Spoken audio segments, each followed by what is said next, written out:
Welcome to Code Fix, where you learn and enhance your programming experience. In this video we have shared how value error invalid literal for int. With base 16, this error message typically occurs when trying to convert a string that is not a valid hexadecimal number to an integer using the int function with a base of 16. For example, if you try to convert the string hello to an integer with base 16, when you run this type of example code, then you will get this error. To fix this error, you should make sure that the string you are trying to convert to an integer is a valid hexadecimal number. In other words, it should only contain the digits 0 to 9 and the letters AF, or AF, and must start with 0x, or 0x, prefix. Here is an example of a valid hexadecimal number. Now let's run this example code. Here is the output you will get.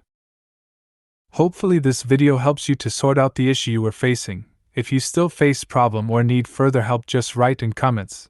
I will reply you as soon as possible. Before you go, if you like this video, you can subscribe for this channel for future videos which can help and assist you further.